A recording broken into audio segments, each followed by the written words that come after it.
So I wanted to kind of just share today.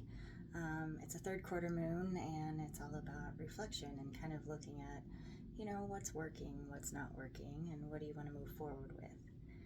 And lately I've been really struggling with depression. I'm menopausal, and hormones are all over, and it's very much a driver for depression. But I've had to look at it as far as how can I support myself through it, because I'm not a victim to it. I'm not a victim to my depression. My depression is not my identity.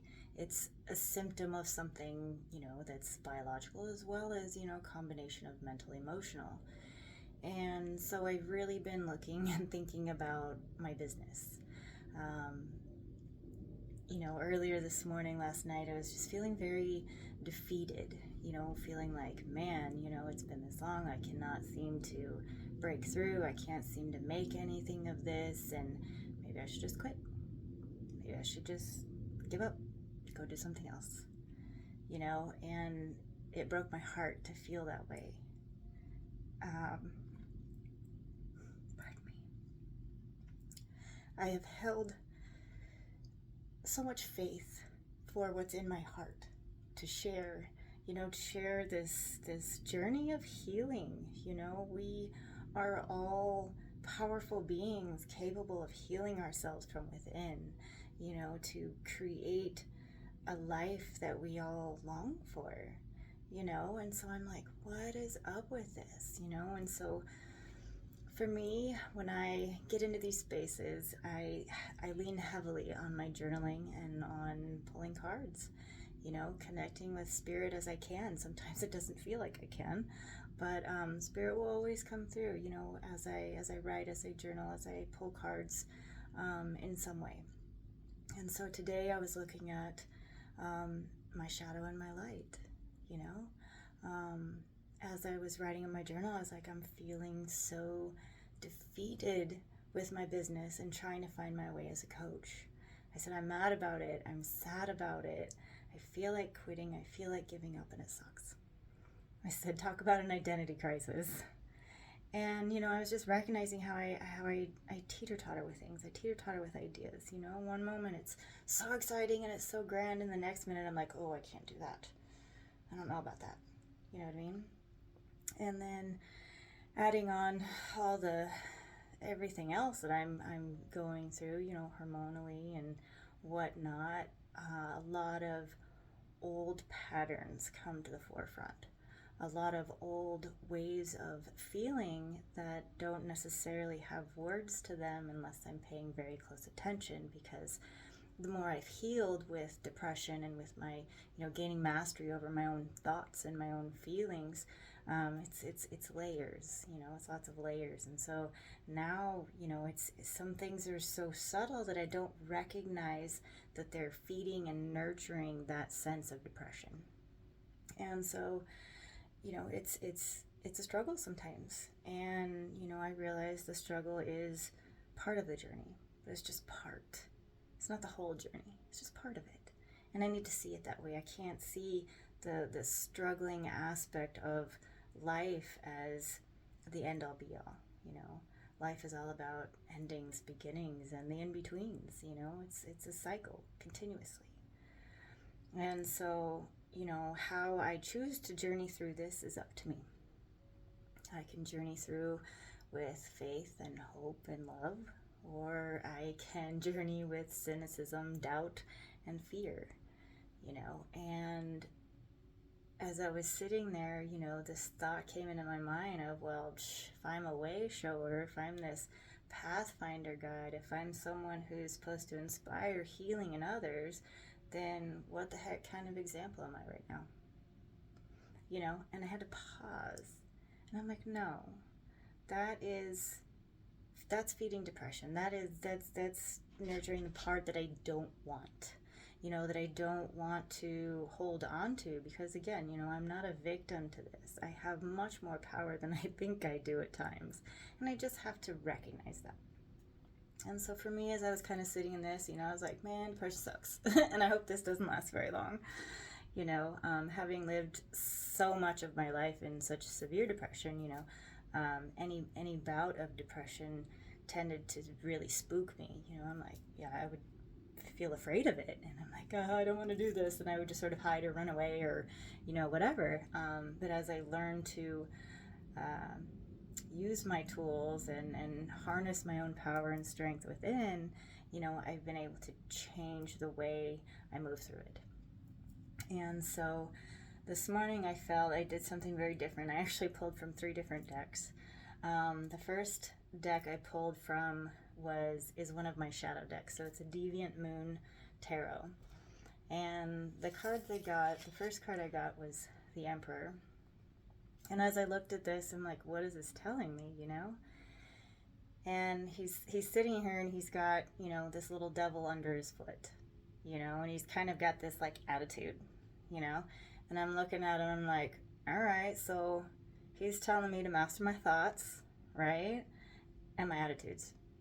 The attitude that I hold about what I'm going through, the attitude I hold about my ability to master my own thinking, to nurture the positive instead of the negative, to nurture what's going to lift me up instead of what's going to keep me weighted down.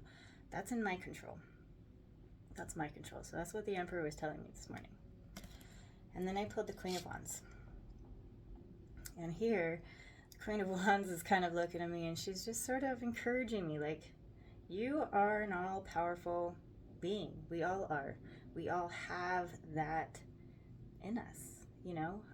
That power of choice, that power of choosing your way forward, and so for me, she, stands here so proud, and it was like she was encouraging me to own the fullness of myself, the fullness of my own energy, and direct it with confidence. So that heart for me to love, that heart for me to inspire healing, that heart for me to help people find the tools that are going to help them feel empowered on their healing journey.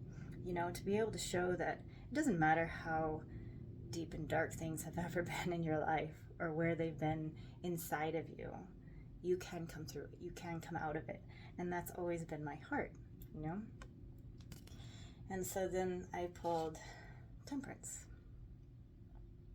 And here she's standing there, and you can kind of see she's on land and water, and it's kind of like this light and dark thing. It's a balance. And so here, she was reminding me that inner peace is what brings, balance and harmony to my life.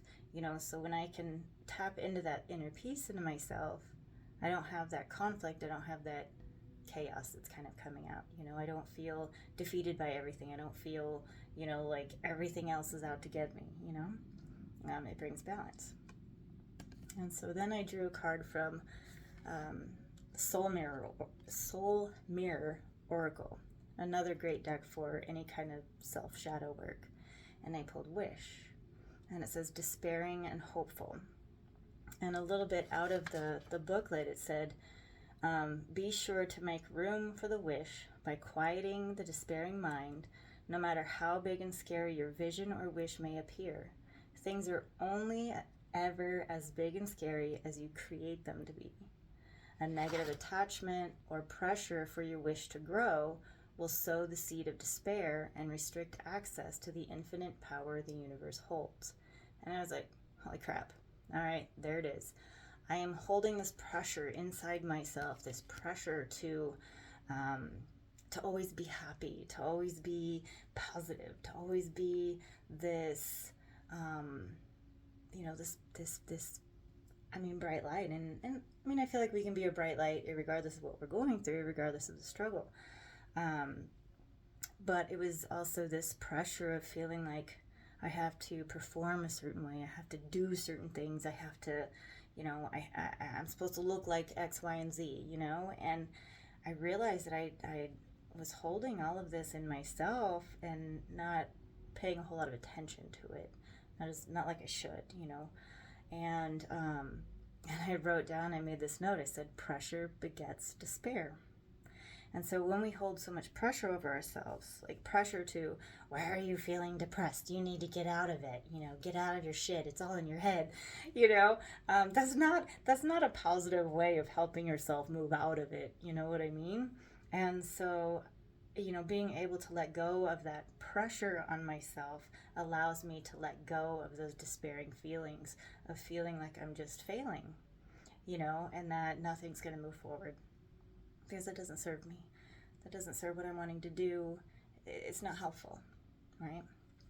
And so then I wrote down, I kind of sat with these cards for a while, and I sat with, just what it is for me to master my thoughts, to own my energy and stand in it, to direct that, from a space of inner peace, with confidence, knowing that, hey, this is just a little bump in the road, it's all right. It doesn't define my identity. Again, depression is not my identity. It's a bump in my road. There are biological, biochemical elements that I don't necessarily have complete control over. I can support myself in ways with them, but I'm also not I'm not a victim to them too, because there are things that I can do to help support myself physically, mentally, emotionally, so that regardless of that biochemical makeup, I don't have to be stuck in it. I don't have to be stuck in that, I should just give up, and let my dreams go. I don't want to let my dreams go,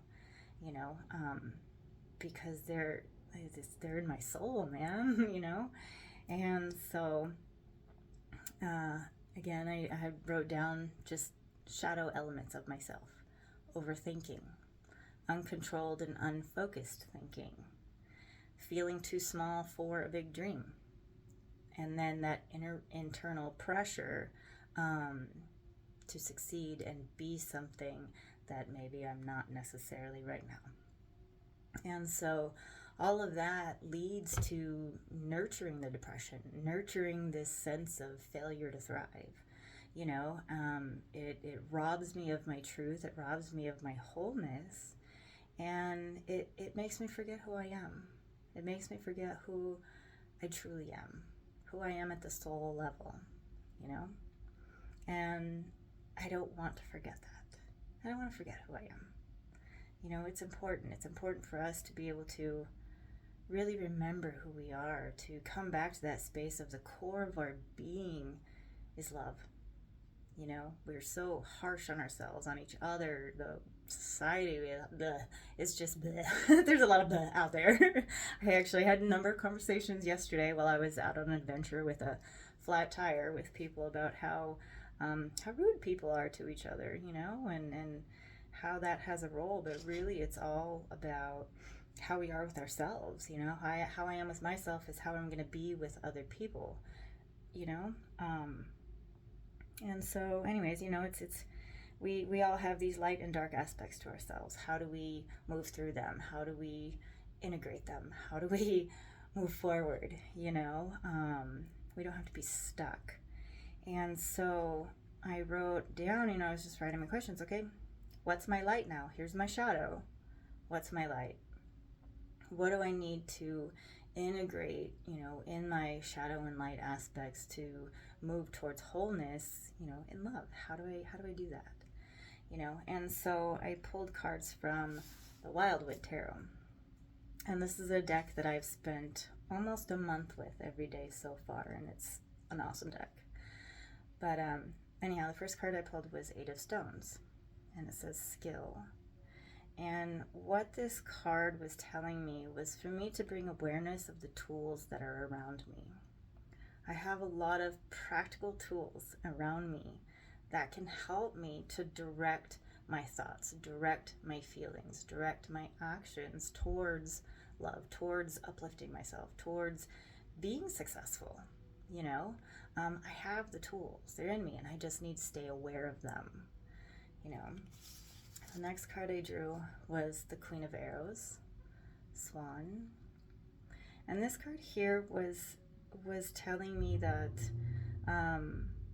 it's my choice, and it comes from my own inner strength for me to move out of the dark areas in myself and free myself from my own inner suffering. When we get caught in those loops of conflict and chaos within us, we're just compounding our suffering. We're just rolling over in it over and over again, and it's not fun. But Swan here reminds me, hey, hop over to another stream, hop over to another river, swim in a different direction. You have that. We have those wings, yeah? And so the last one I drew was the King of Arrows, the Kingfisher. And this card here was really talking to me about having my thoughts and my feelings aligned, aligning my thoughts and feelings with love, with success.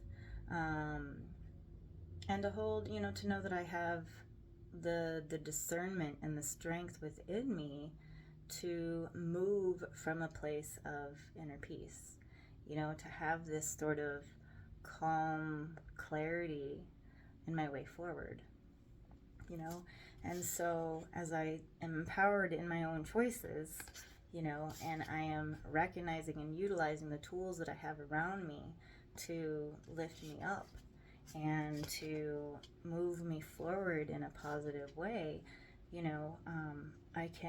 that helps me to disengage from those old patterns that keep me stuck in that, in those feelings of despair and those feelings of wanting to just quit, because I'm not good enough, or I'm not this, or I'm not that, all of those things that run around in our head. And it doesn't matter how healed you are or how advanced spiritually you are, we all have those thoughts, we all have those feelings at some point on some level, and so how do we move through them? How do we move through? How do we keep going? And so, I wrote down some points of, okay, so there's my shadow, now my light. What are my light points? And I wrote that I have the practical tools to help me direct my thoughts, my feelings, my actions towards love and towards a thriving business, towards a thriving life. I wrote that I hold the power to change my mind and my way of thinking. And that, I gain a peaceful, calm clarity on my way forward when I allow my thoughts and feelings to align with love, to align with oneness, and so I just really wanted to kind of share this because, it's so easy to kind of get stuck in our own heads and in our own struggles and challenges that are going on in life. I mean, they're all around, right? But, I don't know. I guess for me, I've always felt like I've wanted to share my journey in a real and authentic and kind of in live action sort of way. Like, I'm in it, I have come a long, long way. I have healed so much. But I still have ways to go, and I really do believe that for many of us, healing is a lifelong journey. There's no real end point. We're going to keep healing into the day we are done here on this earth, and that's okay. It doesn't make me less, and I think that's one of my biggest lessons through some of this is that it doesn't make me less. And so if you're struggling, if you feel these things, just know it doesn't make you less in any way. There's no unworthiness or anything like that in any of it. It's okay to struggle. It's okay to face the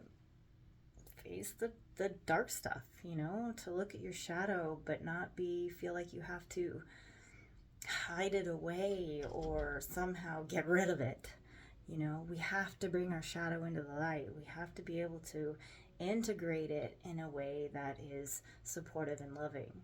And so for me right now, I'm supporting myself physically as I can with gentle supplements and vitamins and exercise and, trying to get outside a little bit more. I do need some more of that. Feel the wind on my face kind of thing. And, and I'm also really learning how to talk to my friends, to share with them and have that, that sense of companionship, knowing that, we're not alone. So know that you're not alone either. And as we all kind of face our challenges and go through things, let's remember who we are. Let's remember that at the core of our being, we are love, and no matter what kinds of things we say to ourselves or what other people might say about us, it doesn't change that. It doesn't change the fact, the truth that we are love, and it is our choice, and it is within our power in every moment to choose whether we're going to move towards fear or move towards love. And sometimes we get stuck in fear. No reason to judge ourselves over it. We recognize it, we bring awareness to it, and then we sit with it and we say, okay, now where do I move? Where do I go? What new river do I swim to come out of the darkness?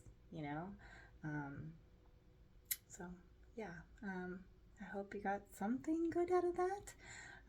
It's just really on my heart to share. So yeah, so that's that. And if you find yourself in that just stuck spot and you're not sure of what tools or how you might be able to move out of it, reach out, help you discover what you need. It's an important part of our journey, recognize and find and know how to use our tools. So yeah, until then, I hope you have a blessed day and much love to you.